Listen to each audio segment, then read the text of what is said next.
Medición del impacto social y ambiental de nuestras iniciativas es un factor clave para mejorar en términos de gestión, para comunicar mejor, para establecer una hoja de ruta que oriente todas nuestras acciones hacia la sostenibilidad. Esta medición se puede practicar de manera muy sencilla o muy compleja, ¿vale? Y para las iniciativas pequeñas, menos es más. La medición o la evaluación de nuestros impactos se puede hacer fundamentalmente desde un plano social y desde un plano ambiental, y se trataría de ir viendo, levantando esas buenas prácticas que ya estamos haciendo. Muchas veces con esto puede empezar el proceso, es suficiente ir viendo qué buenas prácticas en términos sociales estamos practicando ya. Pues en términos de cercanía, seguro que nuestros proveedoras, por una lógica economicista, ¿no? Forman parte del propio territorio, probablemente algunos insumos vengan de lejos o no, pero otros vengan de cercanía. Entonces, levantar todas esas buenas prácticas que ya estamos haciendo en términos ambientales y en términos sociales, ¿de acuerdo? Ir viendo cómo favorecemos o en qué redes estamos y comunicarlas. Esta sería una primera aproximación a una evaluación de impacto socioambiental. Podemos medir cualquier cosa, pues número de empleados en alguna situación de vulnerabilidad que tenemos incorporadas. Podemos, desde el enfoque de género, también medir cuántas mujeres forman parte de la propia iniciativa o tienen roles de liderazgo, forman parte de la corporación, si por tamaño tenemos algún plan de igualdad, ¿no? Medidas con la sostenibilidad de los trabajadores y trabajadoras, si tenemos personal contratado, pues en torno a la conciliación, si superamos las condiciones de un convenio, por ejemplo, ¿no? Y en términos ambientales, pues podemos hacer una reflexión en torno a nuestros residuos, a nuestras emisiones, a la procedencia de nuestras materias primas y empezar a mejorar los procesos a través de la medición, puesto que la medición y la evaluación es una forma de tener datos para poder gestionar, porque en realidad la medición es la foto de un día. La medición en realidad adquiere sentido cuando no dejamos de practicarla, aunque sea en pequeños ítems, porque si empiezo a tener una foto, digamos, en el tiempo, que me ayuda a mejorar y me ayuda a decir, uy, tengo aquí un gap, tengo aquí un problema, con la distribución. No consigo que reducir la huella de carbono, ¿no? Entonces, bueno, me ayuda a mejorar tanto en cuanto si me planteo el objetivo de querer mejorarla para los próximos 3 años y empiezo a implementar medidas. Y herramientas, pues tenemos herramientas que, por ejemplo, desde Pacto Mundial y la ONU para la implementación de los ODS en la empresa, podemos echar un vistazo, ¿no? El SDG Compact, el Impact Assessment. Bueno, hay diferentes herramientas propuestas por el Pacto Mundial y luego tenemos otras herramientas que en clave ambiental ya son conocidas y funcionan. La huella ambiental, que la puedo calcular directamente en Footprint Network, la huella ambiental, que es una herramienta que hay un manual del IJOVE del País Vasco muy interesante para la implementación de la huella ambiental corporativa. Tenemos la huella de carbono con la herramienta del propio Miteco para calcular la huella y participar en el registro de entidades que la calculan. Y luego tenemos, bueno, determinados sistemas de certificación o de sellado que acreditan determinadas prácticas, ISO 9001, bueno, en fin, ahí tenemos otros sistemas más cercanos a la calidad ambiental que también aportan información, ayudan a la gestión y aportan en términos de posicionamiento de marca.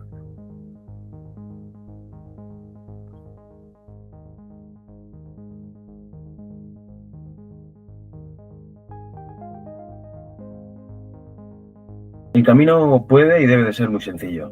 Yo creo que lo fundamental sería revisar nuestra cadena de valor y ver qué sería más prioritario y qué sería más fácil.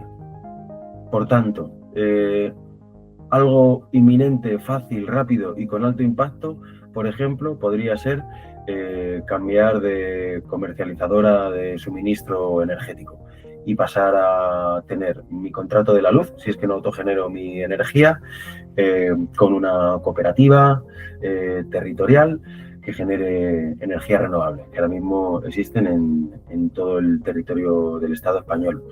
Un segundo paso, si ponemos el foco en la energía, podría ser el estudiar, el implantar según qué sistema de autogeneración de energía en función de dónde estemos, eólica, solar y demás. Y una tercera pantalla, por ejemplo, si queremos ahondar en la parte de la energía, sería constituir una comunidad energética en mi territorio, en mi zona rural. Y así con este ejemplo podríamos hacer con el resto de elementos que forman parte de mi cadena de valor. O, por ejemplo, revisar materias primas. ¿Qué materias primas, qué insumos estoy incorporando en mi iniciativa? ¿Cuál puedo cambiar? ¿Cuál puedo cambiar en clave de sostenibilidad? Buscar nuevos proveedores o hablar con los actuales y ver si tienen alguna solución de mercado en clave de sostenibilidad. Pues imaginamos unos piensos que no contengan soja transgénica o que no incorporen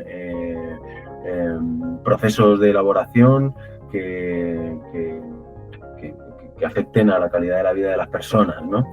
Y a partir de ahí ir incorporando mejoras, ir incorporando mejoras. Esto es un proceso gradual y en realidad la sostenibilidad es un camino, digamos que nunca acaba.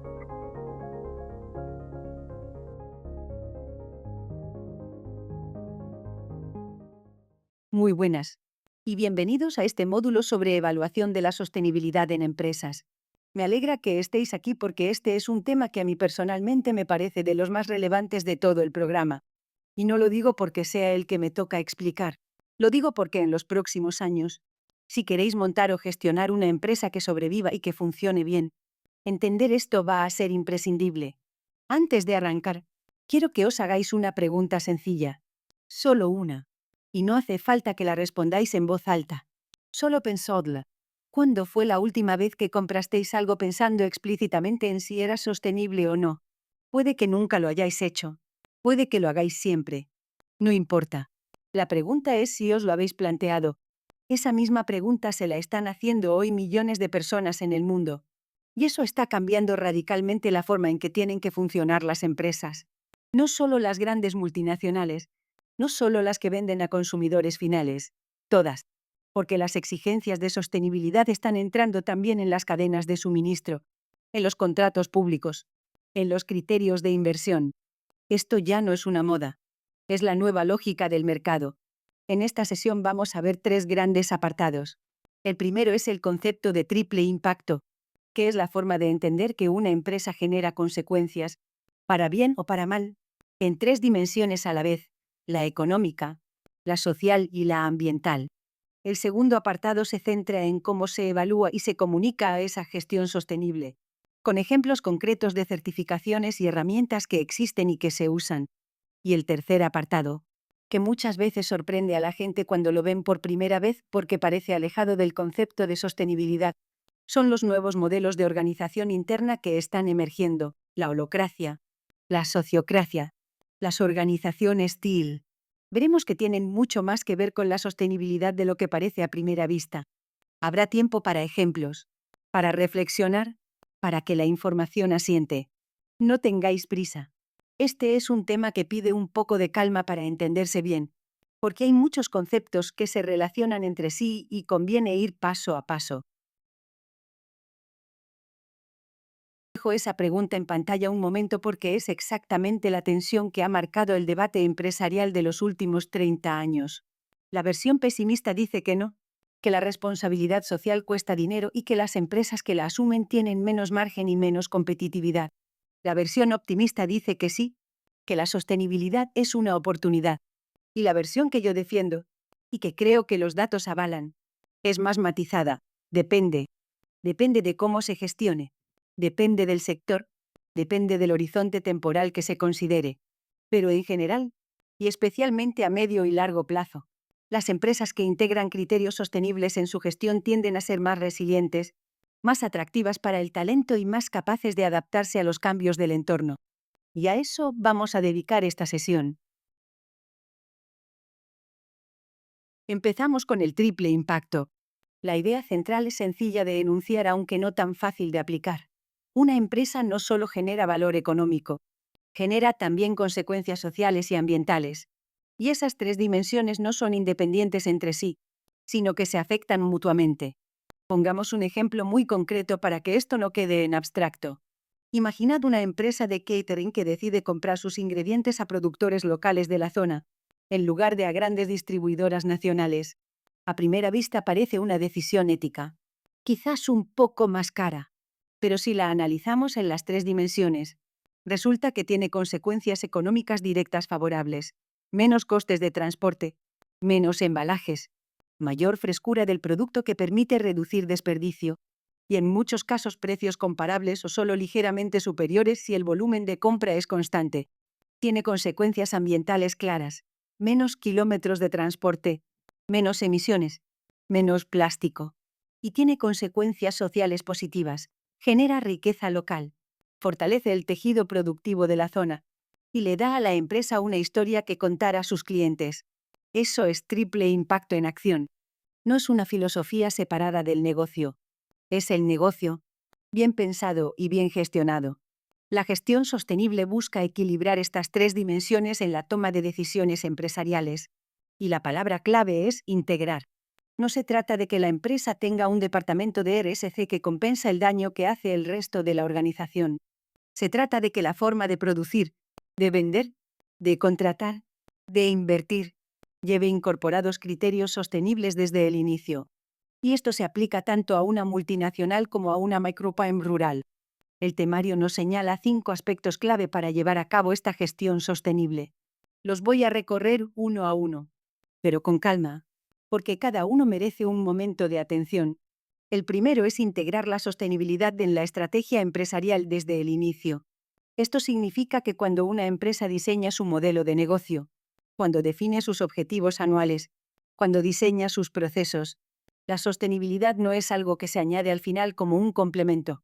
Es una variable de diseño desde el principio.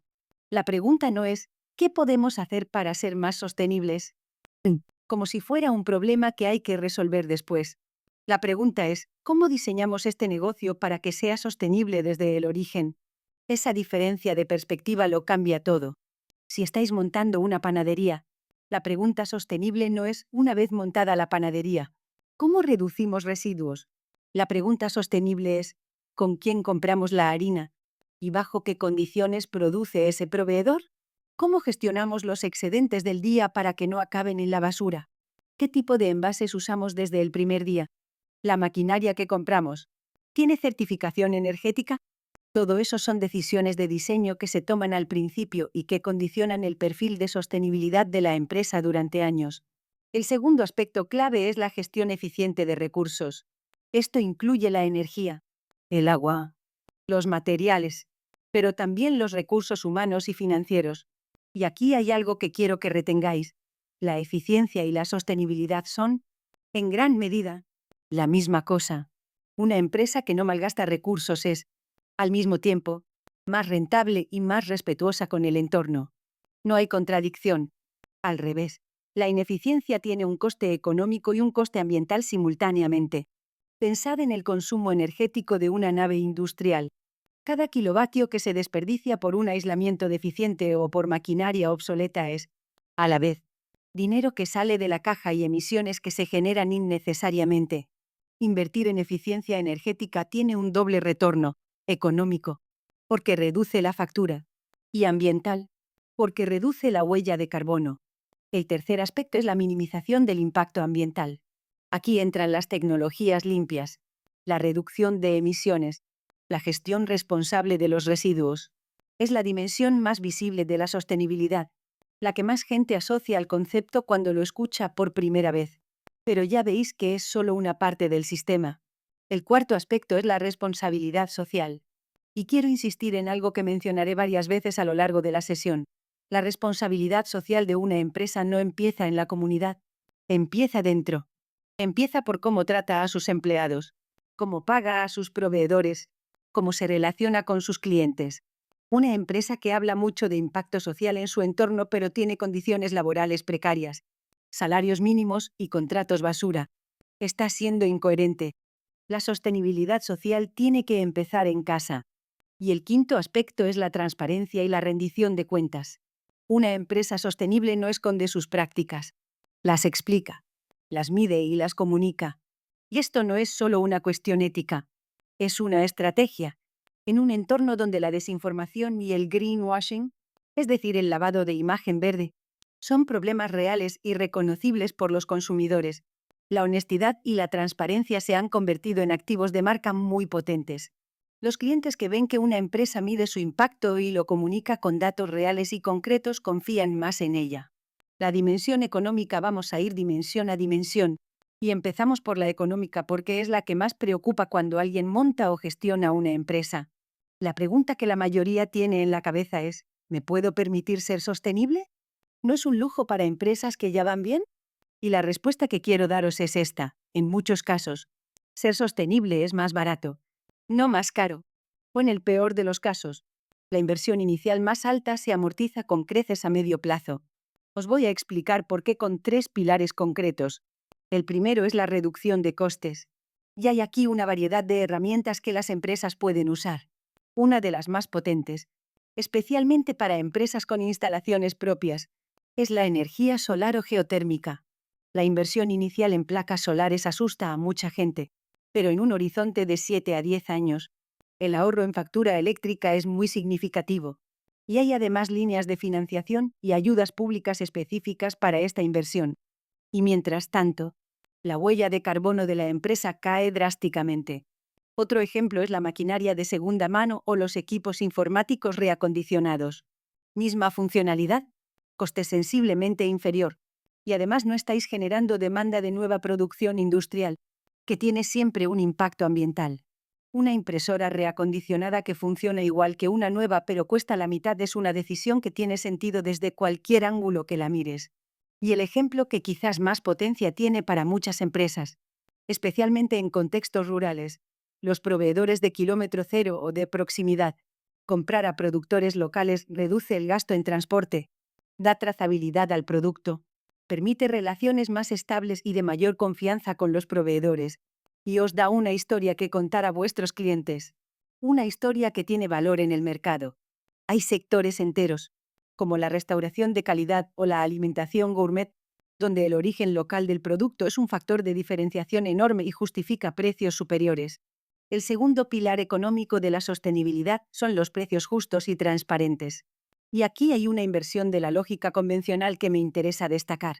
La lógica tradicional dice que hay que justificar el precio lo menos posible, que cuanto menos sepa el cliente sobre lo que cuesta hacer el producto mejor.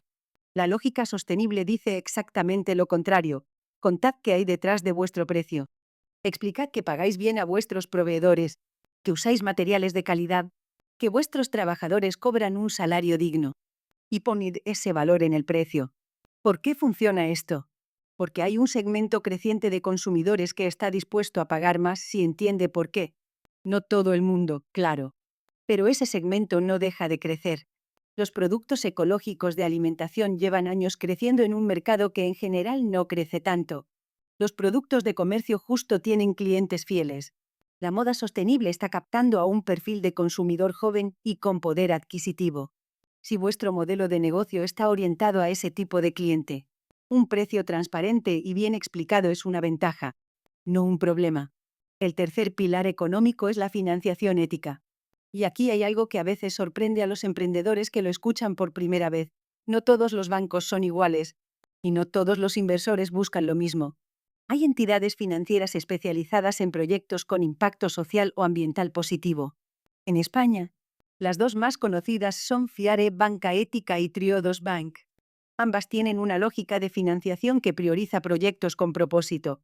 Sus condiciones no siempre son peores que las de la banca convencional. Y el hecho de que vuestra empresa sea financiada por un banco ético puede ser en sí mismo un argumento de credibilidad. Existen también plataformas de crowdfunding con una filosofía de impacto, como Goteo o Overcome. No son solo fuentes de financiación, son mecanismos de validación y de construcción de comunidad. Si lanzáis una campaña de crowdfunding y conseguís que 500 personas apoyen vuestro proyecto con dinero real, Eso es mucho más que financiación. Es prueba de que hay gente que cree en lo que hacéis. Es marketing. Es tracción. Y en muchos casos, esas 500 personas se convierten en vuestros primeros clientes y en los mejores prescriptores de vuestra marca. Y en el ámbito de la inversión de impacto, hay entidades como la Bolsa Social o CREAS que apoyan proyectos con propósito explícito, midiendo tanto el retorno económico como el retorno social y ambiental. Si vuestro proyecto tiene una dimensión de impacto bien articulada y medible, estos fondos pueden ser una alternativa real a la financiación convencional. La dimensión social, pasamos a la dimensión social. Y como ya os he adelantado antes, quiero empezar por dentro. Lo social no empieza en la comunidad. Empieza en las personas que trabajan con vosotros. Muchas empresas construyen discursos de impacto social muy elaborados hacia afuera. Hablan de cómo contribuyen al desarrollo de su entorno, de cómo generan empleo de calidad, de cómo apoyan causas sociales. Y al mismo tiempo tienen contratos precarios, jornadas que no permiten conciliar, brechas salariales entre hombres y mujeres, y un ambiente de trabajo donde las personas no se sienten escuchadas ni valoradas. Eso es una contradicción enorme. Y los trabajadores lo perciben. Y los clientes. Cada vez más, también.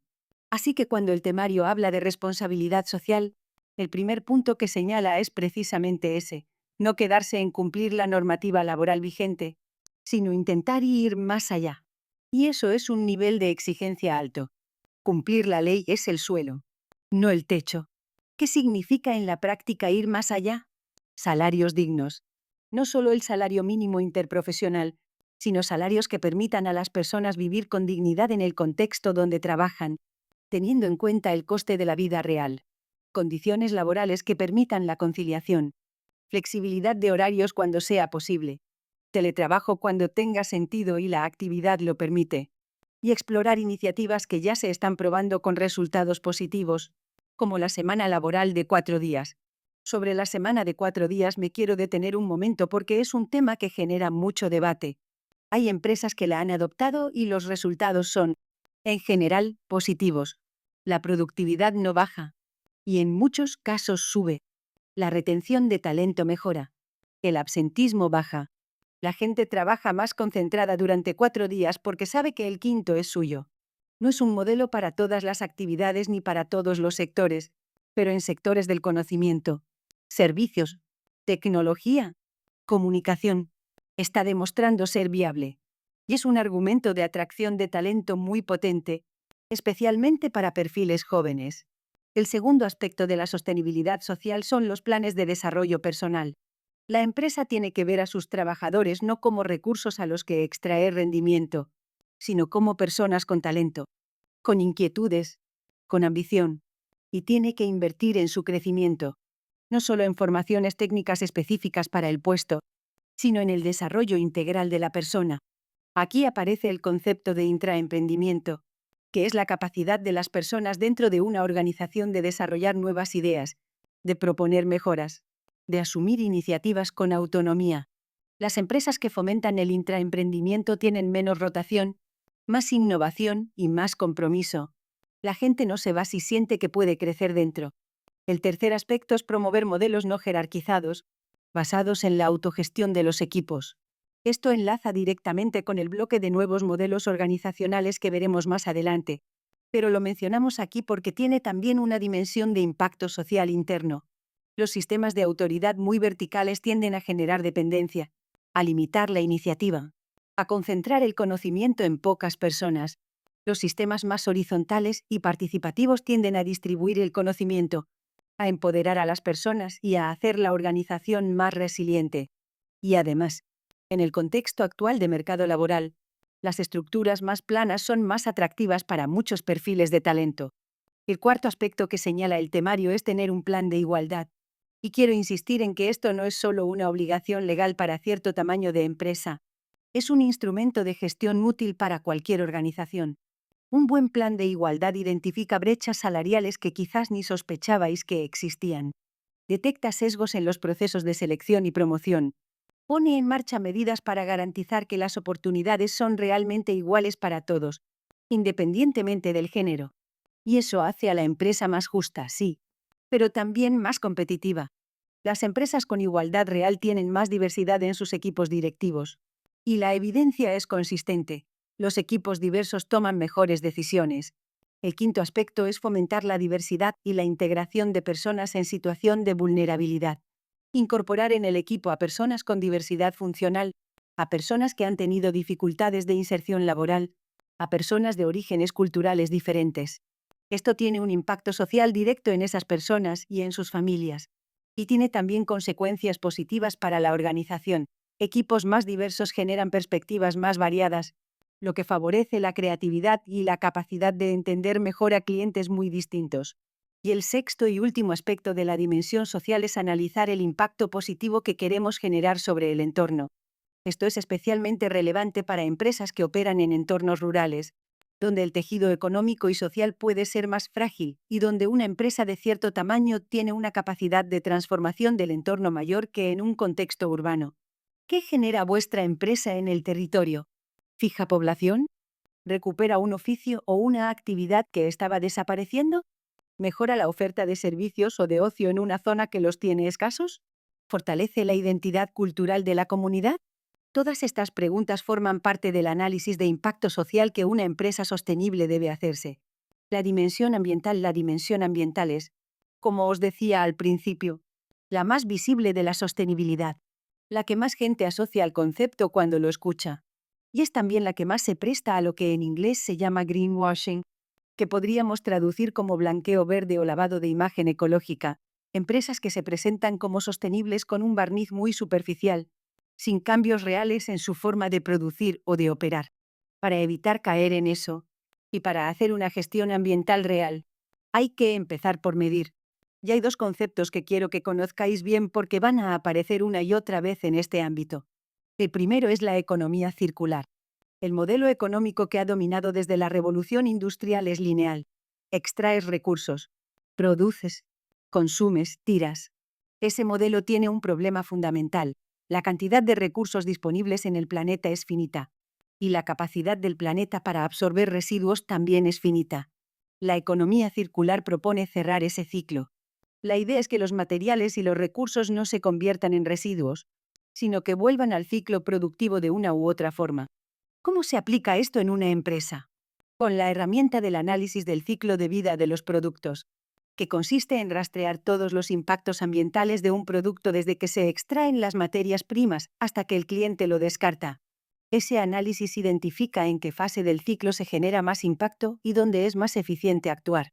Por ejemplo, si fabricáis ropa y hacéis este análisis, descubriréis que el mayor impacto ambiental no está en vuestra tienda, ni siquiera en vuestra fábrica.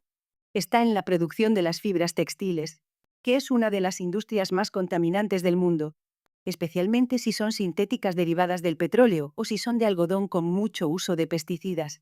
Saber eso os permite actuar en el origen, eligiendo proveedores de fibras naturales orgánicas, o explorando el uso de fibras recicladas, o diseñando productos que sean más fáciles de reparar y de reciclar al final de su vida útil. El segundo concepto es la huella de carbono. Es la medida de las emisiones de gases de efecto invernadero que genera una actividad, empresa o producto, expresada en equivalentes de dióxido de carbono. Incluye tanto las emisiones directas, las que produce la propia empresa en sus instalaciones o sus vehículos, como las indirectas, las que se generan en la cadena de suministro, en el transporte de los productos o en el uso que el cliente hace del producto.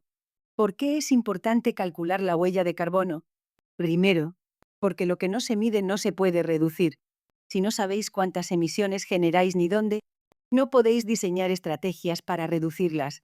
Segundo, porque cada vez más contratos públicos, grandes clientes empresariales y fondos de inversión están incorporando criterios de huella de carbono en sus procesos de evaluación. Y tercero, porque el Ministerio para la Transición Ecológica, el MITECO, tiene un registro de huella de carbono totalmente gratuito que permite a cualquier empresa calcular su huella, registrarse y obtener un certificado oficial.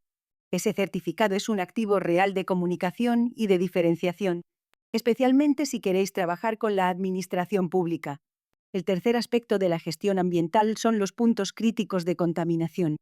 Dependiendo de qué tipo de actividad realice la empresa, puede haber momentos en el proceso productivo donde se genere contaminación del suelo, del agua o del aire que suponga un riesgo real para la salud de las personas o para los ecosistemas del entorno. La gestión ambiental responsable exige identificar esos puntos antes de que generen un problema y actuar con prevención. Esto no es solo una cuestión ética, es también una cuestión económica. La normativa ambiental en España y en Europa es cada vez más exigente. Las empresas que no se anticipan a esas exigencias se encuentran de repente con que tienen que hacer inversiones urgentes y costosas para adaptarse, con el coste añadido de la urgencia. Las que actúan con anticipación tienen tiempo de planificarse bien, acceder a ayudas y convertir la inversión en una mejora real en lugar de en un gasto de emergencia. Os pongo un ejemplo de buenas prácticas que ilustran muy bien la dimensión ambiental. Patagonia, la marca de ropa auto, tiene un programa llamado Wear. La idea es sencilla y al mismo tiempo completamente contraintuitiva para una empresa de moda. En lugar de animarte a comprar ropa nueva, Patagonia te ofrece reparar la que ya tienes. Tienen talleres de reparación gratuitos en sus tiendas. Compran ropa usada de su propia marca para reacondicionarla y revenderla a menor precio. Publican guías de reparación casera. Y tienen una campaña permanente que dice, explícitamente, no compres esto, refiriéndose a sus propios productos. ¿Y funciona comercialmente? Sí. Patagonia es una de las marcas de ropa con mayor lealtad de clientes del mundo. Sus clientes están dispuestos a pagar precios muy altos porque confían en la empresa, comparten sus valores y saben que el producto les va a durar años. Es una demostración de que la lógica, vende más a cualquier coste, no es la única que funciona. A veces vender menos pero mejor, con una propuesta de valor clara y coherente, es más rentable. Resumen rápido de lo que hemos visto en este primer apartado, porque hay mucho contenido y conviene ordenarlo antes de seguir. El triple impacto es la forma de entender que una empresa genera consecuencias en 3 dimensiones al mismo tiempo: económica, social y ambiental. Y que esas dimensiones no son compartimentos estancos, sino que se alimentan mutuamente. Una decisión que parece solo económica tiene casi siempre consecuencias sociales y ambientales. Y una decisión que parece solo ambiental tiene casi siempre consecuencias económicas. Para gestionar esa triple dimensión de forma integrada, la sostenibilidad tiene que estar en la estrategia empresarial desde el inicio, no como un añadido posterior. Tiene que traducirse en eficiencia en el uso de recursos, en minimización del impacto ambiental, en responsabilidad hacia las personas y la comunidad, y en transparencia sobre todo eso. A nivel económico, vimos que la sostenibilidad puede reducir costes, justificar precios más honestos y transparentes, y abrir acceso a fuentes de financiación alternativas que el modelo convencional no contempla. A nivel social, hablamos de ir más allá de la normativa laboral, de invertir en el desarrollo de las personas y de generar impacto real en el entorno. Y a nivel ambiental, introdujimos la economía circular, el análisis del ciclo de vida, la huella de carbono y la importancia de actuar con anticipación. Hay una frase que me parece que resume bien todo esto: la sostenibilidad no es lo que hace una empresa además de su negocio, es la forma en que hace su negocio. Esa diferencia de perspectiva es el punto de partida de todo lo que viene en esta sesión. Segundo gran apartado: cómo se evalúa y se comunica la gestión sostenible. Y quiero empezar con algo que puede parecer obvio, pero que no siempre lo es. ¿Para qué sirve medir? Medir cuesta esfuerzo. Requiere recogida de datos, tiempo de análisis, capacidad de sistematización. En una empresa pequeña, donde todos hacen de todo y el tiempo es escaso, dedicar energía a medir puede parecer un lujo. Así que si vais a invertir ese esfuerzo, tiene que valer la pena. Y la respuesta es que sí vale la pena, pero conviene entender bien por qué. El temario distingue dos tipos de valor que genera la medición: el valor externo y el valor interno. Los dos son importantes, pero muchas veces la gente solo piensa en el externo. El valor externo es el más obvio. Medir y comunicar bien vuestro desempeño sostenible puede ayudaros a conseguir financiación. Los bancos éticos y los fondos de impacto que mencionamos antes quieren ver datos, no solo intenciones. Puede facilitar la captación y la fidelización de clientes que valoran la sostenibilidad. Puede aportar transparencia ante vuestros grupos de interés. Y puede permitiros escalar vuestro impacto. Porque cuando tenéis datos que demuestran que vuestro modelo funciona, podéis compartir esa experiencia. inspirar a otros y construir alianzas. El valor interno es menos visible pero igual de importante. Medir os ayuda a atraer y retener talento. Las personas que valoran trabajar en empresas con propósito quieren ver que ese propósito se traduce en prácticas reales y que esas prácticas se miden y se toman en serio. Medir también os obliga a aprender, a entender qué funciona y qué no, a ganar claridad sobre dónde estáis realmente y no solo dónde creéis que estáis. Y os da la posibilidad de reportar resultados con datos concretos, lo que refuerza la credibilidad tanto interna como externa. Hay una afirmación que a mí me gusta mucho y que es muy directa. El propósito sin indicadores es un deseo. La sostenibilidad sin métricas es un relato. Pueden ser muy bonitos, pero no son gestión. Y si queréis construir una empresa sostenible de verdad, necesitáis convertir esos deseos y relatos en indicadores concretos que podáis seguir, comparar y mejorar. El propósito como punto de partida para medir el impacto de vuestra empresa. Lo primero es tener claro qué queréis lograr. Y aquí el temario introduce una distinción que me parece muy relevante para el contexto actual. Ya no es suficiente con definir la visión y la misión de una organización. Hay que definir también el propósito. ¿Cuál es la diferencia entre los tres? La visión describe dónde queremos llegar, la imagen del futuro que queremos construir. La misión describe cómo vamos a llegar ahí, qué hace la organización, a quién se dirige, qué valor genera. Y el propósito describe el cambio que queremos generar en el mundo. Es la razón de ser más profunda de la organización, la que va más allá del negocio en sí. El propósito no es un eslogan de marketing. Es una declaración de intención que debería guiar las decisiones estratégicas de la empresa y que debería conectar a las personas de la organización, desde el CEO hasta la persona que hace las entregas, con algo más grande que el beneficio económico. Cuando una empresa tiene un propósito claro y auténtico, las decisiones difíciles se hacen más fáciles, porque cuando hay dos opciones y no sabéis cuál elegir, podéis preguntaros, ¿cuál de las dos nos acerca más a nuestro propósito? Y esa brújula os ayuda a mantener la coherencia a lo largo del tiempo. El temario pone el ejemplo de Hemper, una empresa de moda sostenible que trabaja con tejidos de cáñamo producidos artesanalmente en Nepal. Su propósito es ofrecer soluciones innovadoras y sostenibles para los retos de la industria textil actual. Un sector que, como os decía antes, es uno de los más contaminantes del mundo. Ese propósito tiene consecuencias concretas y verificables en su modelo de negocio. Trabajan con artesanos nepaleses a los que pagan precios justos y con los que construyen relaciones a largo plazo, generando empleo digno en comunidades que tienen pocas alternativas. Usan fibras naturales de cáñamo cultivadas sin pesticidas, con tintes naturales, hechas a mano, lo que reduce radicalmente el impacto ambiental respecto a la moda convencional. Y se dirigen a un consumidor joven, consciente, al que quieren educar en formas de consumo más responsables. No es un propósito decorativo, es una orientación estratégica que determina los proveedores, los materiales, el mercado objetivo, el mensaje de marca y la forma de comunicar. Todo está alineado alrededor de ese propósito. Y eso es lo que hace que la empresa sea creíble cuando habla de sostenibilidad. Indicadores SMART para medir el impacto una vez que tenemos claro el propósito. Hay que traducirlo en objetivos concretos y en indicadores que nos permitan saber si los estamos alcanzando. Y aquí entra el concepto de indicadores SMART, que muchos de vosotros conocéis del ámbito de la planificación y la gestión de proyectos, pero que conviene ver aplicado específicamente al impacto sostenible. El acrónimo SMART define 5 características que debe tener un buen indicador. Específico, no mejorar el bienestar de los empleados, que es demasiado vago, sino aumentar en un 20% la puntuación media de satisfacción laboral según la encuesta anual de clima organizacional. Measurable, que tengamos los datos para calcularlo. Alcanzable, que sea realista dado el tamaño y los recursos de la empresa. Realista también en el sentido de que sea relevante para el propósito de la organización.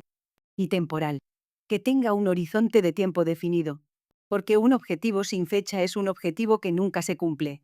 Los indicadores de impacto pueden ser de dos tipos, y conviene combinar los dos. Los indicadores de resultados miden lo que hacéis. ¿Cuántos kilos de verdura producís? ¿Cuántas personas formáis? ¿Cuántos kilovatios de energía renovable consumís? ¿Cuántos kilómetros recorren vuestros productos antes de llegar al cliente? Los indicadores de cambio miden lo que transformáis. si la calidad de vida de las personas usuarias ha mejorado, si vuestras emisiones han bajado respecto al año anterior, si la brecha salarial de género en vuestra empresa se ha reducido. Los primeros son más fáciles de medir.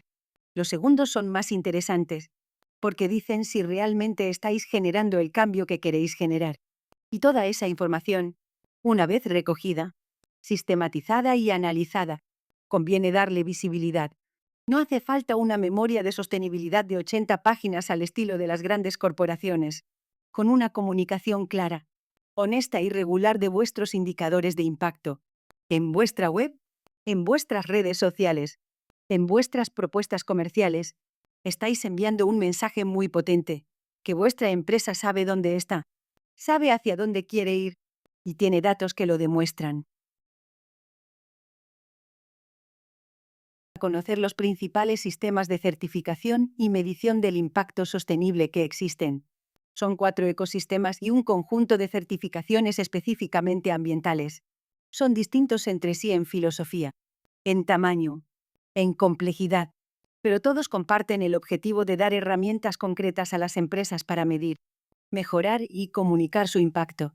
El primero, y probablemente el más conocido a nivel internacional, es la certificación B Corp.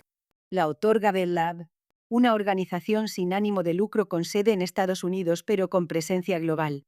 B Corp certifica a empresas que cumplen con altos estándares de desempeño social y ambiental, transparencia y responsabilidad. No es solo una etiqueta, es un proceso de evaluación riguroso.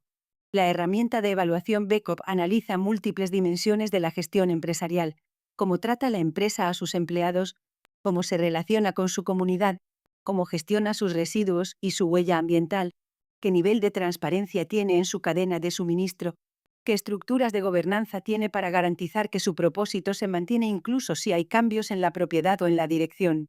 Alcanzar la certificación requiere superar un umbral de puntuación mínimo, y ese umbral no es trivial. Por eso la certificación tiene credibilidad. En el mundo hay más de 6.000 empresas certificadas B Corp. En España, más de 200. Y el número crece cada año. No son solo grandes empresas. Hay pymes, startups, cooperativas. El sello B Corp es especialmente potente si queréis acceder a mercados internacionales o si trabajáis con grandes clientes empresariales que tienen exigencias de sostenibilidad en sus cadenas de compra. Cada vez más empresas grandes piden a sus proveedores que demuestren estándares de sostenibilidad, y el certificado B Corp es una forma reconocida de hacerlo. El segundo ecosistema es la economía del bien común. Fundada e impulsada por el economista austríaco Christian Felber, nació en 2010 con la publicación de su libro La economía del bien común. La premisa es ambiciosa, que la economía debería servir al bien común, y que el objetivo de las empresas no debería ser maximizar el beneficio privado, sino contribuir al bienestar de la sociedad y del planeta. Y que eso debería reflejarse en las normas que regulan la actividad económica. La herramienta central de este movimiento es la matriz del bien común, que evalúa a las empresas en función de su comportamiento con todos sus grupos de interés: proveedores, trabajadores, propietarios, clientes, sociedad y entorno natural. Para cada relación se analizan criterios como la dignidad humana, la solidaridad, la sostenibilidad ecológica, la justicia social y la participación democrática. La evaluación produce una puntuación que la empresa puede usar en su comunicación. Lo que distingue a este modelo es su voluntad de ir más allá de la empresa individual. Felber propone que los estados incorporen criterios del bien común en su legislación, que las empresas con mejores balances tengan ventajas fiscales, que las que generan mayor impacto negativo paguen más. Es una propuesta de transformación sistémica, no solo empresarial. El tercer ecosistema es SANAS, la Asociación de Empresas de Triple Balance en España. Lleva más de 10 años trabajando y tiene alrededor de 100 entidades miembro. Su enfoque es especialmente adecuado para pymes y micropymes que quieren empezar a trabajar la medición del impacto sin una complejidad excesiva. Su herramienta de medición, la herramienta de triple balance de SANAS, es un cuestionario estructurado que permite hacer una evaluación inicial del estado de la empresa en las 3 dimensiones: económica, social y ambiental, de manera relativamente accesible. No requiere expertos externos ni sistemas de información complejos. Es una puerta de entrada práctica y útil para empresas que están empezando con la medición de impacto y que puede complementarse después con herramientas más sofisticadas a medida que la organización madura. El cuarto ecosistema es RIS, la Red de Economía Alternativa y Solidaria. Su marco de referencia es más amplio. No se habla solo de triple impacto, sino de economía social y solidaria como alternativa al modelo económico dominante. Los 6 principios que articulan este movimiento son equidad, trabajo digno, cooperación, sostenibilidad ecológica, reparto justo de la riqueza y compromiso con el entorno. La herramienta de rendición de cuentas de RIS es el balance social, desarrollado en 2014 en el seno de la economía social y solidaria. Es una auditoría que evalúa en qué medida las organizaciones son coherentes con esos 6 principios. Y cada año, los datos de todas las entidades que hacen el balance social se presentan públicamente en la campaña Enseña el Corazón, que busca hacer visible ante la sociedad el valor que genera la economía solidaria y promover el consumo consciente y responsable. Si vuestros proyectos tienen una vocación de transformación social más explícita, si os identificáis con los valores de la economía social y solidaria, el ecosistema RIS puede ser el que mejor encaje con vosotros. Certificaciones ambientales. Además de estos 4 ecosistemas de triple impacto, existen certificaciones específicamente ambientales que merece la pena conocer. Son más técnicas, en general, y se centran en dimensiones concretas de la gestión ambiental. La más reconocida a nivel internacional es la ISO 14001, una norma desarrollada por la Organización Internacional de Normalización.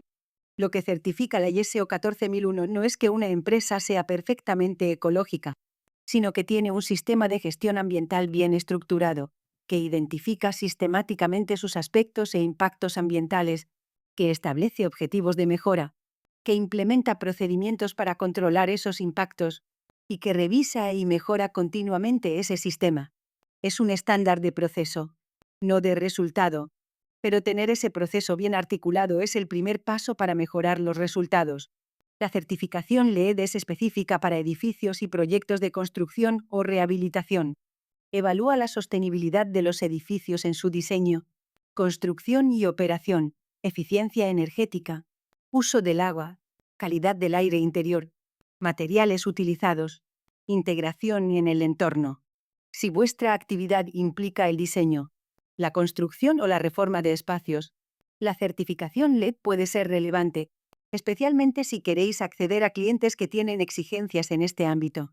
La certificación FSC certifica que los productos de madera y papel que usáis provienen de bosques gestionados de manera sostenible, donde no se produce deforestación indiscriminada. Si vuestro negocio usa papel, madera, cartón, envases de origen forestal, esta certificación os permite demostrar que vuestros materiales tienen una cadena de custodia responsable. En España, la certificación IMAS, que viene del inglés Eco-Management and Audit Scheme, es el equivalente europeo a la ISO 14001 pero con un nivel de exigencia adicional. Requiere que la empresa publique una declaración ambiental pública con datos verificados. Esa declaración es transparente, auditada externamente y accesible para cualquier persona. Es más completa que la ISO 14001 y más valorada en ciertos contextos de contratación pública europea. Y finalmente, el sello de calidad turística, que es específico del sector turístico en España y reconoce a los establecimientos que cumplen criterios de calidad, accesibilidad y sostenibilidad.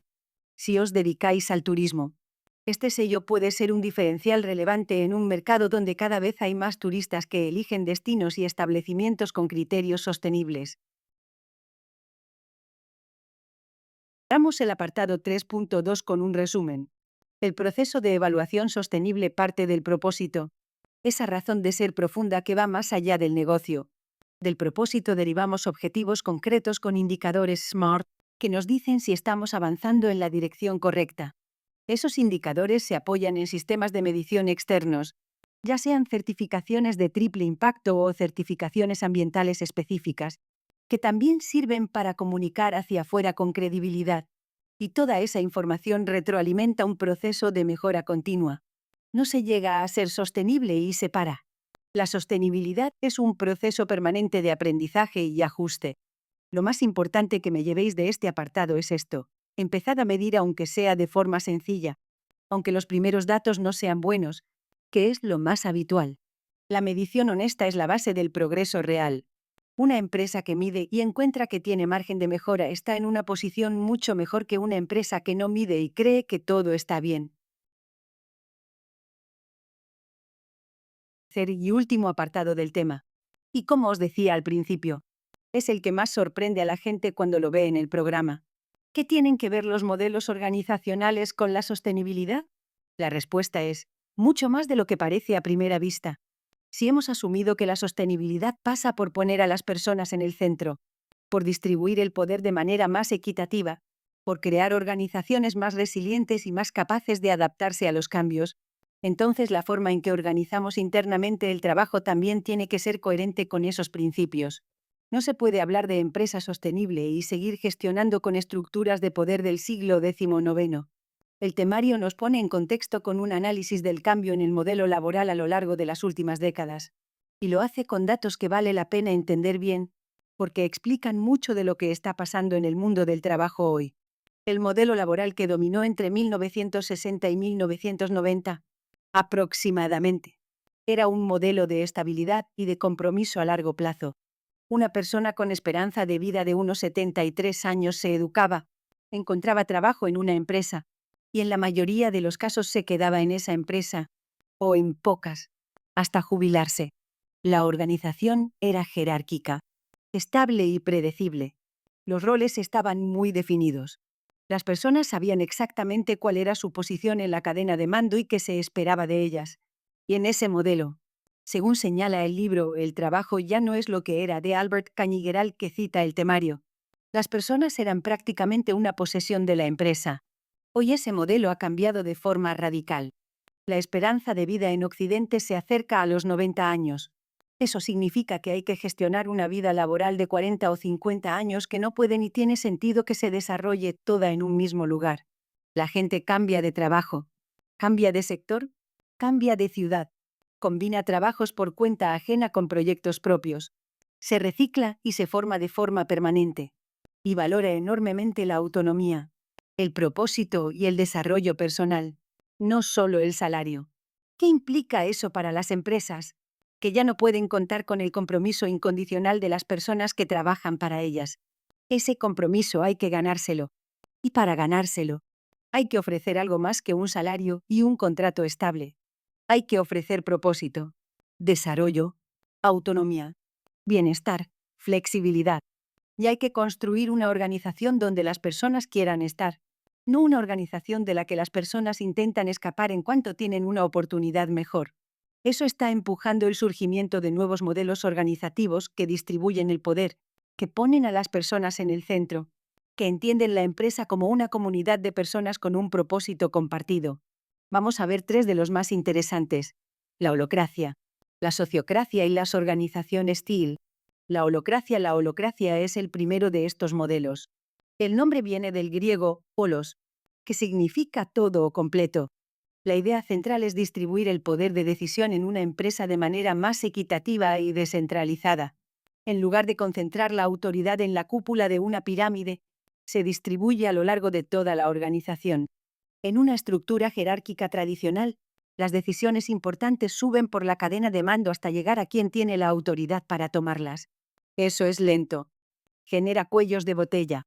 Y significa que las personas que están más cerca del problema, que tienen la información más fresca y más relevante, tienen que esperar a que la decisión baje desde alguien que está más lejos del problema pero que tiene más poder. La holocracia rompe ese esquema. Elimina los puestos de autoridad formal, como responsables de departamento o directores de área, y los reemplaza por una estructura de círculos.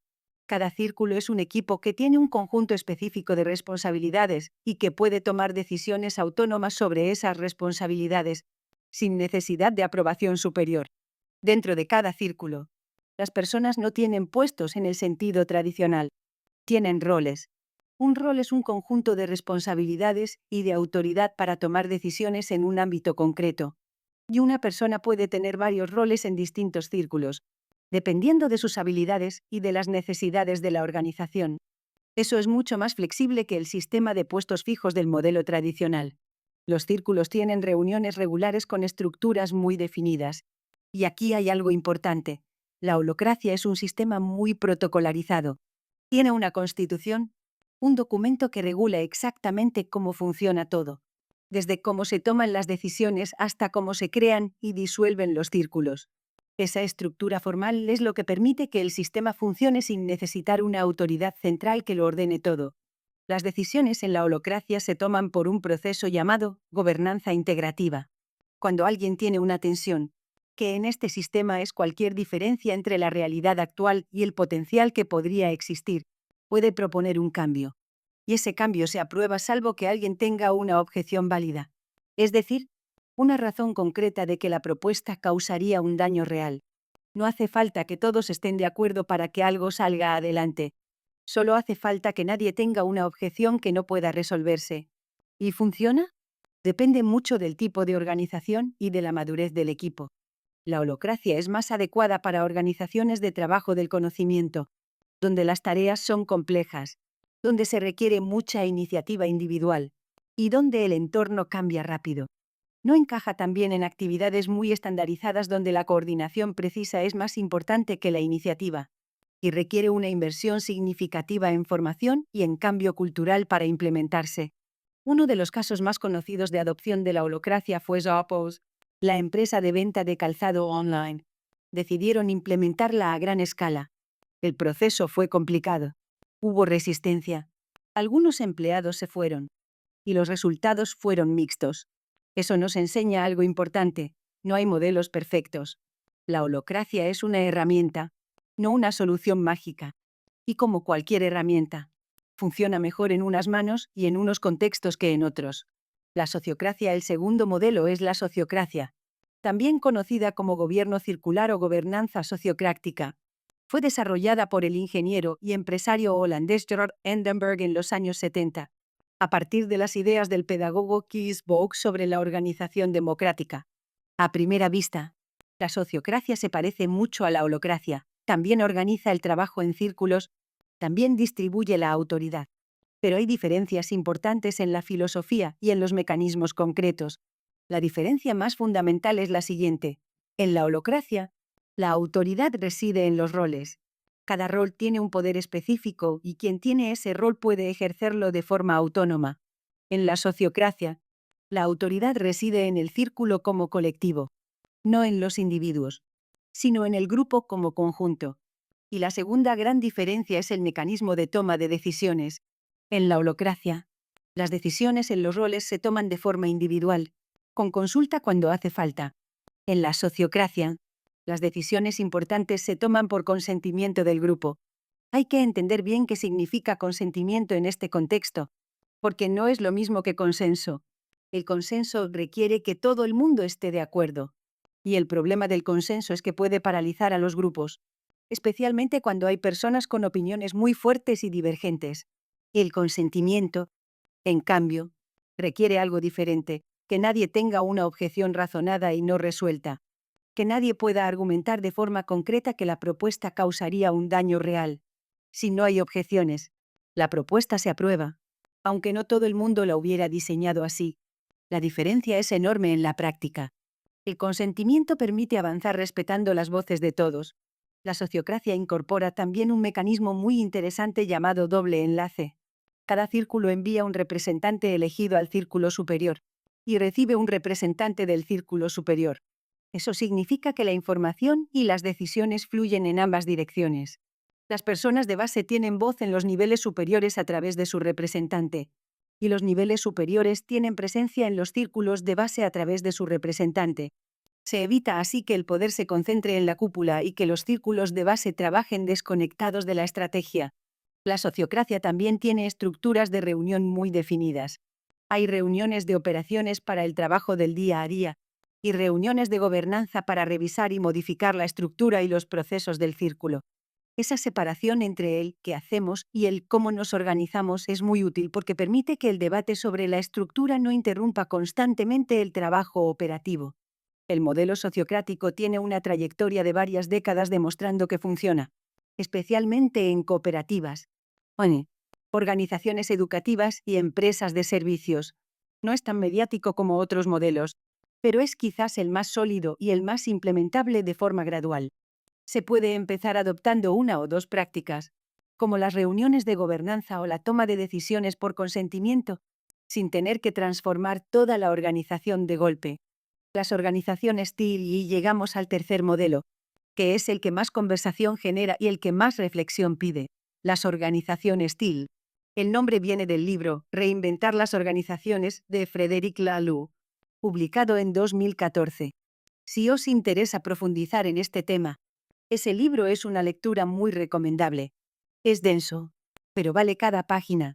Laloux parte de una premisa amplia, que la forma en que organizamos las empresas refleja nuestra visión del mundo, nuestra filosofía sobre las personas, el poder, la confianza, y que esa visión del mundo ha evolucionado a lo largo de la historia. Para describir esa evolución, utiliza colores como metáfora. El color rojo representa el modelo organizativo más primitivo, el del poder por dominación pura. El jefe manda porque es el más fuerte. Y punto. Es el modelo de las bandas, de algunas mafias. El color ámbar es el modelo de las organizaciones estables y jerárquicas, el de los ejércitos, las iglesias, las administraciones públicas tradicionales. Hay roles claramente definidos, procesos estandarizados, autoridad formal. El color naranja es el modelo de las grandes corporaciones del siglo XX. Meritocracy, orientación a resultados, innovación para la ventaja competitiva. El color verde es el modelo del management contemporáneo, orientado a las personas y a la cultura, con énfasis en la motivación, los valores compartidos y el empoderamiento. Y el teal, que es un color a medio camino entre el azul y el verde, el agua marina, es el siguiente paso evolutivo. Es el modelo que Laloux propone como el más adecuado para los retos del mundo actual: complejidad creciente, cambio acelerado, necesidad de respuestas rápidas y creativas. Las organizaciones TIL se caracterizan por tres principios fundamentales, y voy a dedicar tiempo a cada uno porque los tres son importantes. El primero es la autogestión. En una organización TIL no hay jefes ni jerarquías en el sentido tradicional. Hay personas con responsabilidades claras y con poder real para tomar decisiones en su ámbito. El único requisito para tomar una decisión es consultar a quien pueda verse afectado por ella y a quien tenga experiencia o conocimiento relevante. No hay que pedir permiso, pero hay que informar y escuchar. Esto implica mecanismos muy concretos que tienen que estar bien diseñados para que el sistema funcione. Hace falta un proceso de toma de decisiones claro que todo el mundo entienda y respete. Hace falta un mecanismo de resolución de conflictos entre iguales, porque en ausencia de un jefe que arbitre, los conflictos tienen que resolverse de otra manera. Y hace falta un sistema de compensación transparente, donde las personas participan de alguna forma en la definición de sus propias retribuciones y donde los criterios son visibles para todos. ¿Por qué funciona esto? Porque las personas que tienen autonomía real y responsabilidad real tienden a ejercerlas bien. Porque la motivación intrínseca, hacer las cosas porque quieres hacerlas bien, es mucho más poderosa y duradera que la motivación extrínseca, hacer las cosas para evitar consecuencias negativas o para conseguir una recompensa externa. Porque las personas que están cerca de los problemas toman mejores decisiones sobre esos problemas que las personas que están lejos pero tienen más poder. El segundo principio es la plenitud. Las organizaciones TIL parten de una visión muy concreta de lo que es una persona, no un recurso humano, no una pieza en un sistema productivo, sino un ser humano completo con emociones, vulnerabilidades, talentos únicos, necesidades que van más allá del trabajo, y crean un entorno donde esa persona completa puede estar presente, no solo el rol profesional. Esto puede sonar muy abstracto, pero tiene consecuencias muy concretas. Significa que los conflictos no se evitan ni se esconden bajo la alfombra. Se hablan. Se abordan con herramientas concretas de comunicación no violenta y de gestión de conflictos. Que el bienestar emocional de las personas es un tema legítimo de gestión, no solo el rendimiento. Que las personas pueden admitir que no saben, que se han equivocado, que necesitan ayuda, sin que eso suponga una pérdida de estatus. Y que se puede crear un ambiente de trabajo donde la autenticidad es bienvenida, no penalizada. Una herramienta concreta que usan algunas organizaciones TIL para construir ese espacio seguro es la Carta de Principios y Compromisos. elaborada colectivamente por todas las personas de la organización. No es un código de conducta redactado por recursos humanos y firmado en el primer día de trabajo. Es un documento vivo, debatido, revisado y mantenido por todos, que define qué tipo de organización queremos ser y cómo nos comprometemos a tratarnos. Y el tercer principio es el propósito evolutivo. Las organizaciones TIL no son instrumentos para que sus fundadores o accionistas maximicen su riqueza. Son entidades vivas con un propósito propio que no pertenece a nadie en particular, sino a la organización en su conjunto. Y ese propósito evoluciona con el tiempo, a medida que la organización aprende y crece. La consecuencia práctica más importante de este principio es la forma en que se toman las decisiones estratégicas. En una organización TIL, las grandes decisiones no se toman preguntando ¿qué maximiza el beneficio a corto plazo? Ni siquiera ¿qué quieren los fundadores? Se toman preguntando ¿qué sirve mejor al propósito de esta organización y al mundo al que quiere servir? Esa es una brújula muy diferente. El temario menciona 3 ejemplos de empresas que han adoptado principios de estos modelos con resultados documentados. Y me parece importante mencionarlos con cierto detalle porque contrarrestar la percepción de que estos modelos son utopías de pequeñas cooperativas alternativas. Patagonia ya la conocéis. Pero os añado un dato sobre su modelo organizativo. Patagonia ha adoptado prácticas de autogestión avanzadas en muchos de sus equipos. Las personas tienen mucha autonomía real para tomar decisiones en su ámbito. Y el propósito de la empresa, que es explícitamente la lucha contra el cambio climático y la defensa del medio ambiente, guía las decisiones estratégicas de forma muy concreta. Cuando el fundador Steven Schweinart cedió la propiedad de la empresa a una fundación medioambiental en 2022, estaba siendo absolutamente coherente con ese propósito evolutivo del que habla Lalou. Bertelsmann es quizás el ejemplo más impresionante en términos de escala. Es una empresa holandesa de enfermería domiciliaria. Tiene más de 10.000 enfermeros y enfermeras que trabajan en equipos completamente autogestionados de entre 10 y 12 personas. No hay gerentes intermedios. Cada equipo decide su propio horario, cómo se organiza, cómo gestiona sus casos, cómo se relaciona con los pacientes y las familias. Hay una oficina central pequeña que proporciona soporte administrativo y tecnológico, pero no manda a los equipos. ¿Cuáles son los resultados? Un estudio de Ernst Young encontró que Bertelsmann conseguía los mismos o mejores resultados clínicos que las grandes empresas sanitarias convencionales con un número de horas de cuidado significativamente menor por paciente, y con niveles de satisfacción de los empleados y de los pacientes sistemáticamente superiores, y con costes significativamente más bajos para el sistema sanitario holandés. Es decir, mejor calidad, mejor eficiencia, mayor satisfacción, menores costes, en una actividad tan compleja como la atención sanitaria domiciliaria. Morningstar es un caso todavía más sorprendente en su contexto. Es la empresa de procesamiento de tomates más grande de los Estados Unidos. Una industria con procesos muy estandarizados, con mucha maquinaria pesada, con temporadas de trabajo muy intensas. Y es completamente autogestionada desde los años 90. Nadie tiene jefes. Los contratos entre compañeros definen las responsabilidades y los compromisos mutuos. Las decisiones de inversión se toman de forma descentralizada por quien tiene la información y la responsabilidad relevante. Y los salarios se negocian a través de un proceso que involucra a compañeros de trabajo. Morningstar es sistemáticamente la empresa más eficiente de su sector, con mejores indicadores de productividad, de calidad y de satisfacción de empleados que sus competidores. Y lo lleva siendo durante décadas. No es un experimento de laboratorio. Es un modelo que funciona en condiciones reales, en un sector industrial, a gran escala. Estos 3 casos nos dicen algo importante. La autogestión y los principios TIL no son una utopía. Son una forma de organizar el trabajo que, cuando se implementa bien y en el contexto adecuado, produce resultados mejores que los modelos tradicionales. No siempre, ni en todos los contextos, no de forma automática, pero sí de forma consistente cuando se dan las condiciones necesarias. Quiero cerrar este apartado con algo que el temario señala y que me parece muy honesto. La adopción de cualquiera de estos enfoques no es fácil. Requiere un cambio cultural significativo. Y el cambio cultural es probablemente lo más difícil que hay en gestión. Las organizaciones tienen que superar barreras culturales y psicológicas profundas. Las personas con autoridad tienen que estar genuinamente dispuestas a compartirla, no solo a aparentar que la comparten.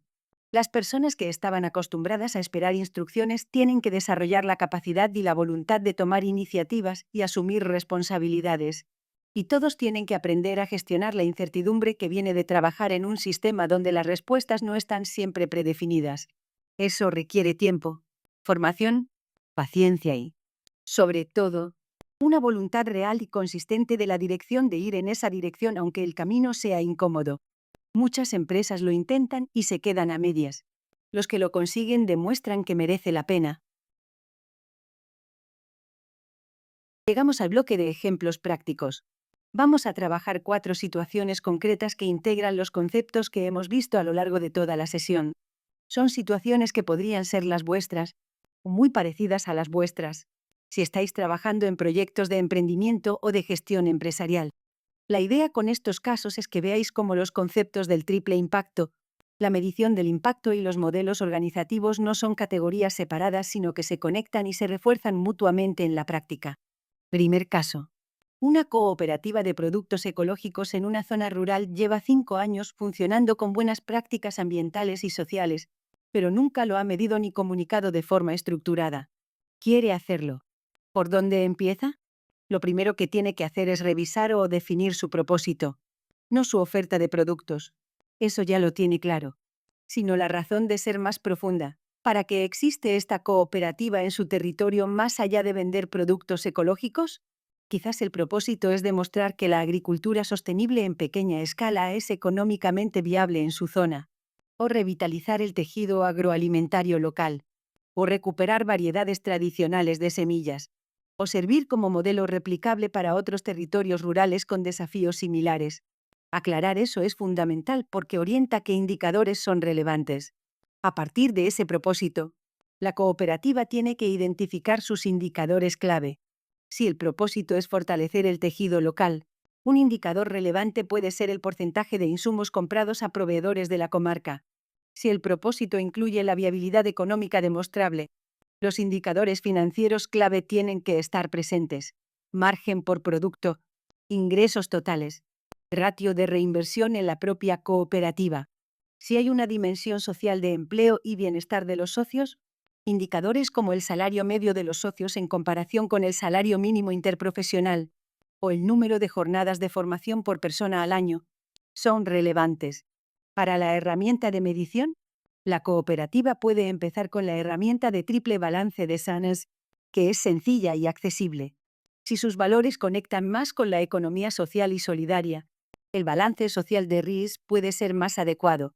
Y si a medio plazo quieren optar a financiación europea o a contratos con grandes distribuidoras con criterios de sostenibilidad, trabajar hacia la certificación B Corp puede ser un objetivo a 3 o 5 años.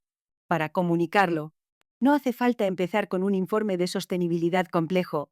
Pueden empezar con una ficha de impacto anual sencilla, de 1 o 2 páginas, con datos concretos y lenguaje cercano, que compartan con sus clientes, con sus proveedores y en sus redes sociales. Eso ya es un mensaje claro de que se toman en serio lo que hacen y que están dispuestos a rendir cuentas de ello. Segundo caso. Una empresa de consultoría o de servicios profesionales quiere abordar su dimensión ambiental. El perfil de impacto de una empresa de servicios es diferente al de una industria. No hay línea de producción, no hay residuos industriales, pero hay impactos reales que conviene identificar y gestionar. El primer paso es calcular la huella de carbono. Y para una empresa de servicios, los focos principales suelen ser los desplazamientos, el consumo energético de las oficinas y, cada vez más, el uso de infraestructura digital. Los servidores, los videollamadas, el almacenamiento en la nube tienen una huella de carbono real aunque sea invisible. Hay calculadoras gratuitas para pequeñas empresas, y el registro del MITECO es una opción accesible. Una vez calculada la huella, se pueden diseñar estrategias concretas. Para los desplazamientos, política de teletrabajo siempre que sea posible, preferencia del tren frente al avión en distancias medias, y agrupación de visitas presenciales para reducir el número de viajes. Para la energía de las oficinas, cambio a proveedor de energía renovable, que en muchos casos no es más caro, e inversión en eficiencia. desde la iluminación LED hasta el aislamiento térmico si las instalaciones son propias. Para la infraestructura digital, elegir proveedores de servicios cloud que operen con energía renovable.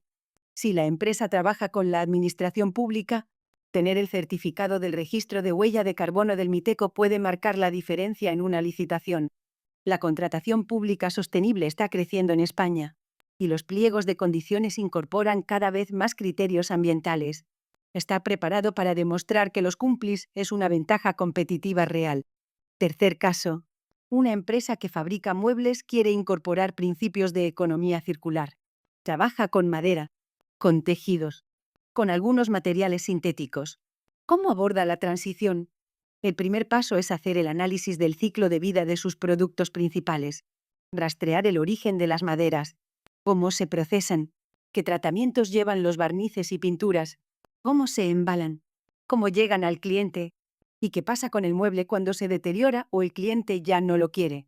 Ese análisis va a revelar puntos críticos. Quizás la madera viene de proveedores que no tienen certificación forestal. Quizás los barnices contienen compuestos volátiles que son contaminantes.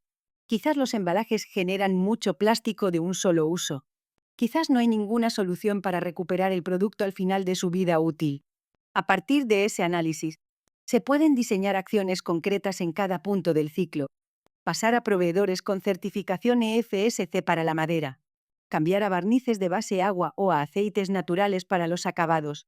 Rediseñar el embalaje para eliminar el plástico de un solo uso y usar materiales reciclados o reciclables. Diseñar los muebles pensando en la reparabilidad. Que las piezas que se deterioran más rápido sean fácilmente sustituibles. Que los tornillos sean estándar. Que la estructura dure décadas aunque la tapicería se cambie. Y a largo plazo, explorar si tiene sentido desarrollar un servicio de recogida y restauración de muebles usados, o un sistema de alquiler o de muebles por servicio en lugar de muebles por producto. Esos son modelos de economía circular que algunas empresas del sector ya están explorando. Si la empresa consigue implementar todo eso, la certificación ISO 14001 es una forma de reconocimiento externo que puede usar en su comunicación comercial, especialmente si tiene clientes B2B, como hoteles, restaurantes o empresas de interiorismo, que cada vez tienen más criterios de sostenibilidad en sus compras. Cuarto caso. Un equipo de 10 personas que trabaja en una startup de tecnología con una estructura hasta ahora muy vertical quiere transitar hacia un modelo más participativo y autogestionado. El CEO quiere dar más autonomía al equipo, pero no sabe muy bien por dónde empezar. La respuesta honesta es: empezad despacio y empezad con convicción. La velocidad de la transición importa menos que la autenticidad del proceso. Lo primero y más importante es que el CEO y las personas que tienen autoridad formal estén genuinamente dispuestos a compartirla. No a aparentar que la comparten mientras siguen controlando todo. Si en el momento de una decisión difícil el CEO recupera el control unilateralmente, el equipo aprende que el proceso de autogestión no es real. Y ese aprendizaje es muy difícil de revertir. Lo segundo es empezar con claridad de roles y responsabilidades. Antes de dar autonomía hay que tener claro quién decide qué. Un buen primer paso es hacer un mapeo de las decisiones que se toman en la empresa. ¿Cuáles son realmente estratégicas y deben involucrar al equipo? ¿Cuáles son operativas y cada persona debería poder tomar por su cuenta? ¿Cuáles requieren consulta pero no aprobación? Ese mapeo ya es un paso enorme hacia la autogestión real. El tercer paso es adoptar alguna práctica concreta de los modelos que hemos visto. Por ejemplo, las reuniones de gobernanza de la sociocracia, donde se revisa y se modifica la estructura y los procesos del equipo con una dinámica participativa y con toma de decisiones por consentimiento. Eso se puede implementar en una reunión mensual de 1 hora, sin transformar toda la organización, y ver qué pasa. Si funciona, se puede ir ampliando. Y el cuarto elemento es la honestidad con el equipo sobre el proceso. Decirles: estamos experimentando con un modelo diferente. No sabemos exactamente cómo va a quedar. Vamos a ir evaluando y ajustando juntos. Esa transparencia genera mucha más confianza y compromiso que presentar el proceso como un plan perfectamente diseñado que va a funcionar con seguridad. Salciere. Hemos recorrido mucho terreno en esta sesión, así que vamos a hacer un resumen ordenado de lo más importante antes de despedirnos. En el apartado 3.1 vimos el concepto de triple impacto.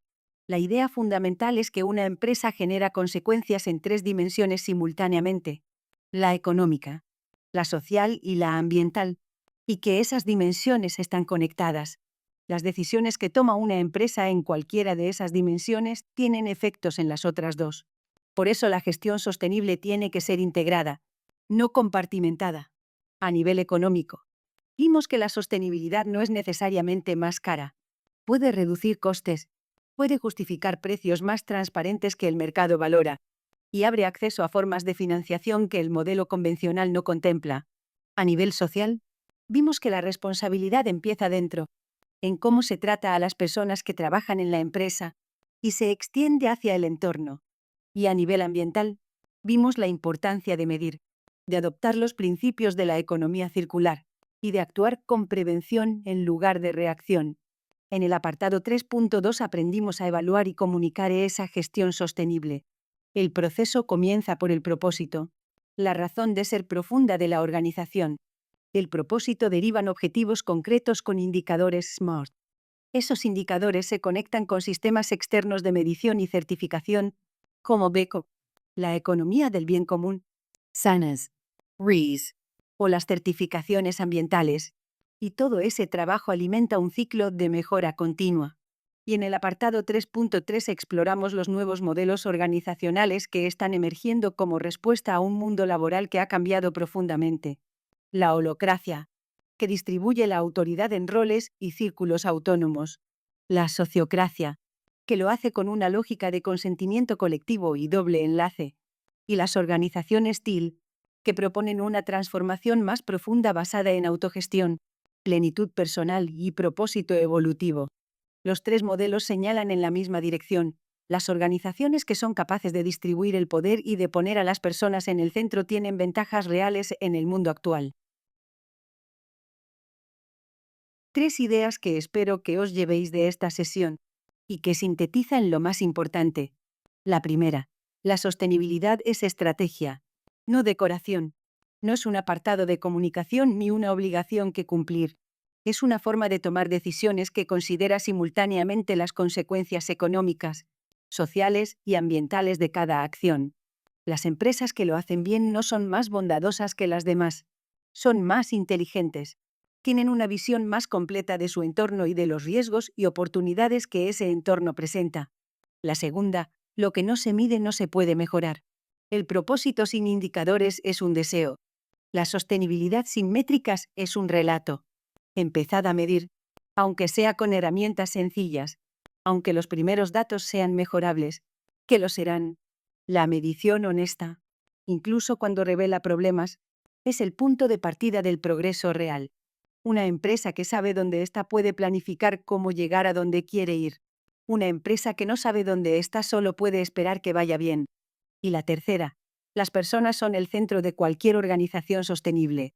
Los modelos organizativos que distribuyen el poder, que cuidan el bienestar real de sus equipos, que entienden la empresa como una comunidad con un propósito compartido, no son una utopía. Están funcionando en miles de empresas en todo el mundo, de todos los tamaños y en todos los sectores. Y en muchos casos son más resilientes, más innovadoras y más rentables que los modelos tradicionales. No es fácil llegar ahí, pero la dirección es clara y merece la pena intentarlo. Dejo en pantalla algunos recursos para quien quiera seguir profundizando en estos temas. En cuanto a libros, os recomiendo dos que ya he mencionado a lo largo de la sesión. Reinventar las organizaciones, de Frederic Laloux, es la referencia fundamental para entender las organizaciones TIL, con muchísimos casos reales documentados. Y El trabajo ya no es lo que era, de Albert Cañigueral, da un panorama muy completo y muy accesible de cómo está cambiando el mundo del trabajo y hacia dónde va. En cuanto a herramientas online, el registro de huella de carbono del Miteco es gratuito y accesible para cualquier empresa en España. La web de B Corp en España, en bcorp.es, tiene mucha información sobre el proceso de certificación y sobre las empresas ya certificadas. SANAS, en su web, tiene disponible la herramienta de triple balance. Y REES, en economiasolidaria.org, explica en detalle el balance social y cómo acceder a él. Y para quien quiera ir más allá de la formación y conectar con comunidades de empresas que ya están haciendo este camino. Sanas, RIS y el ecosistema BECOP son comunidades activas en España donde se puede aprender mucho de las experiencias de otras empresas. Termina. Una idea que quiero que se quede con vosotros. Una empresa sostenible no es una empresa perfecta. No existe la empresa sin impacto negativo, sin contradicciones, sin dilemas. Lo que distingue a una empresa sostenible de una que no lo es no es que haya resuelto todos los problemas, es que los conoce, que se los toma en serio, que trabaja para mejorarlos de forma continua y que es honesta sobre ello con sus grupos de interés. Eso es lo que os pido que os llevéis. No la perfección, sino la honestidad y el compromiso de mejorar, que en el fondo es lo que distingue a cualquier buena empresa, sostenible o no. Muchas gracias por vuestra atención y por el compromiso que habéis demostrado a lo largo de toda la sesión. Ha sido un placer compartir este tema con vosotros. Hasta la próxima.